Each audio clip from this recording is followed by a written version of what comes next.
Welcome to the data metaphor space.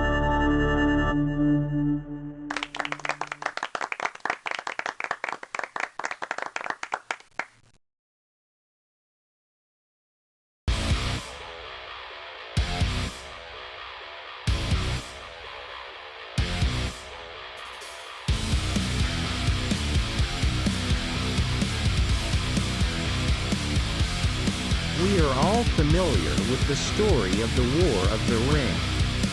It is a story about a war between two groups of elves who fought for control of the land of Middle-earth. The armies of Sauron and of the West are among the most prominent in this story. What is less known is that this war had a long prehistory before the elves of Middle-earth came into conflict.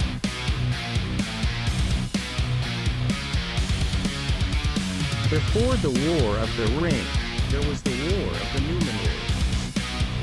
Sauron's Númenóreans and the armies of the West fought a long and bloody war against each other during the period known as the Age of the Trees. This war was very important in the history of Middle-earth, because it resulted in the downfall of the Elven King, whose lands were taken over by the armies of Sauron.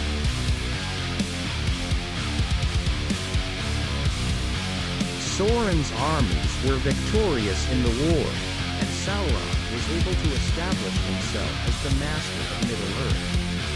In his time, Sauron united the tribes of Númenóreans and became the ruler of all the Númenóreans. The West, in contrast, was defeated and lost its independence. It is only later, after Sauron's fall, that the West is able to regain its independence.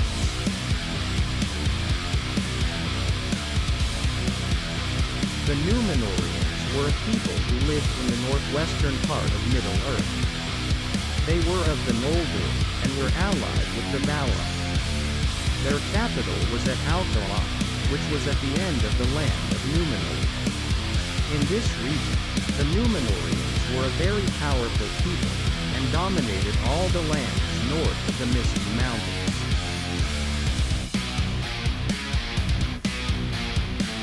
The elves are supposed to have lived for thousands of years, the Noldor and Valinor for about 2,000, and the Sindar and the Vanyar for 1,000 years.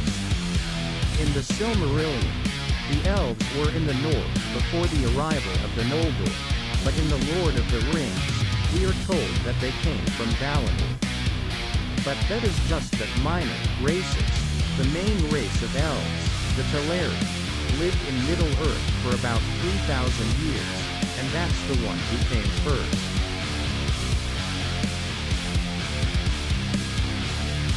The elves are not so bad.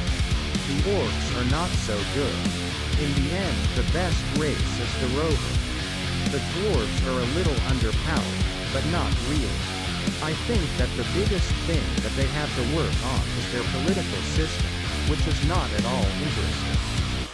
The elves are more interesting, and the Rohirrim, and also some of the Rohirrim's allies. They have some cool things, but they have a lot of problems. The Rohirrim have some cool things, but they have some problems, and they're not that interesting. The Rohirrim are the most interesting. The men of Gondor are interesting, but they have some problems. The elves are not so bad. They have some cool things, but they have some problems. The dwarves are okay. I think that they're just underpowered, and their political system isn't that interesting. I agree with that the Rohirrim are the best, but I think that the Rohirrim have some problems. Their political system is kind of boring, and they don't really have any cool things. I mean, they do, but they're not that cool. They're kind of like, well, we're not really good at doing anything, so we might as well be good at everything. And they don't have any cool political systems. They're just good at everything. They're not really good at anything. They're just good at everything. The men of Gondor are the second best. The Rohirrim are the best. The dwarves are okay.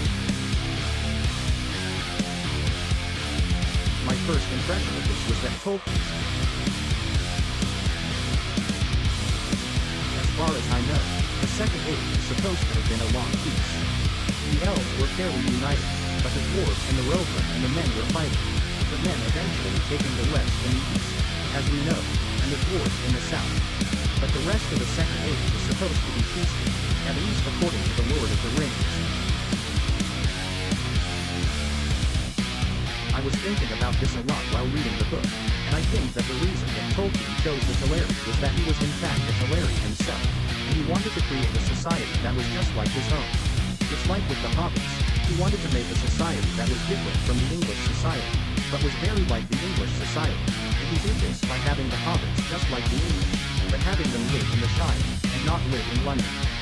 Tolkien wanted to create a society that was just like the society of his own day, and he did this by having the Hobbits just like the English, but having them live in the Shire, and not live in London.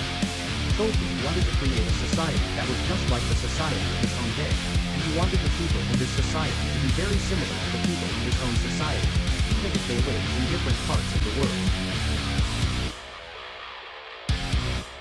It's just my opinion, but I think that Tolkien thought that the first age was the most perfect age, the age of the elves.